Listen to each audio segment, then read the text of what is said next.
Wow. I think this is the most trippiest movie I've seen all year. Hey, what's up guys? It's me, Anthony, here to give you guys another movie review. This time it is for the movie Amulet. So guys, the Amulet, I'm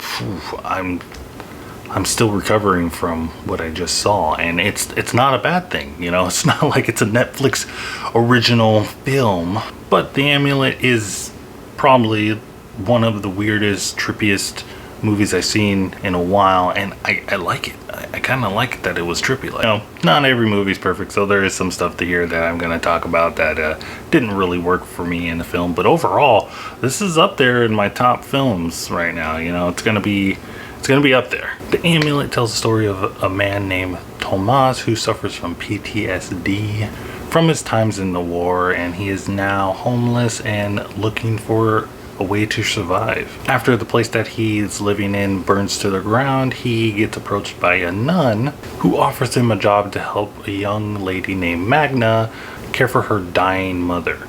And creepy stuff happen, really creepy stuff. Before I even talk about this movie any further, I do want to warn you, if you do watch this movie, there is some graphic violent stuff that happens in this film that if you're kind of squeamish to that kind of stuff, or you just don't want to look at that stuff, it's in here. Don't watch the movie then. But I just wanted to warn you guys that that kind of stuff is in this movie, so do with that information what you will. Whew, but yeah, this movie is crazy, guys. It's a slow burn type of film, and I know that automatically turns a lot of people off. They don't like movies that are slow. They don't like movies that are deliberately slow like this one.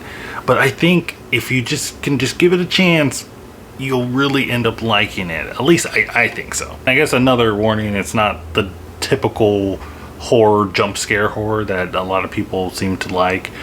There's not a lot of jump scares in here. Actually, I think there's very little jump scares in here, and I was surprised about that because the trailer, you know, just promotes it as a traditional horror movie. You know, something's in upstairs creepily, and you know they're gonna go check it out.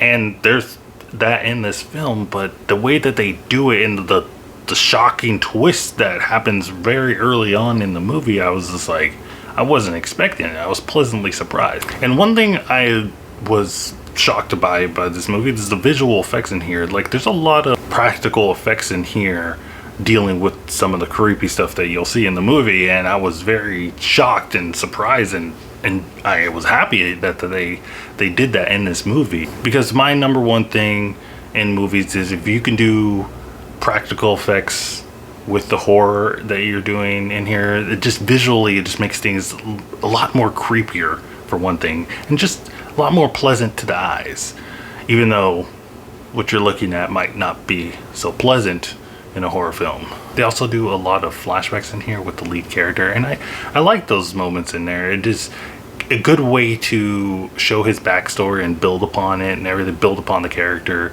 and see how his past self compares to his presence. Also, I'm not really a big fan of the show don't tell mantra. I know a lot of people say, you know, oh, especially in horror films, like, you gotta show, don't tell and everything, but for me, a lot of directors, especially lately, that I've been seeing, they don't do it effectively, so I'm just left with confusion and just more confusion.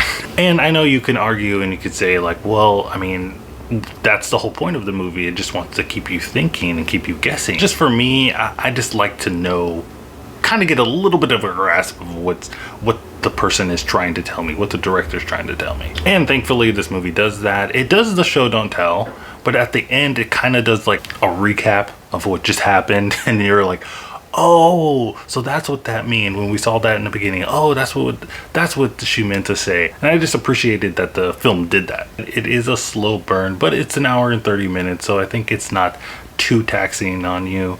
And also it's pretty trippy at the end, so be cautious about that if you're not into whole weird creepy stuff that's happening. But like I said, overall, guys, I thought this was, wow, this was one of the creepiest movies I saw. I legit was scared at some points. I found myself going like this. I was like, whoa, what the frick's happened? I just think that it's one of the best horror films that we have this year.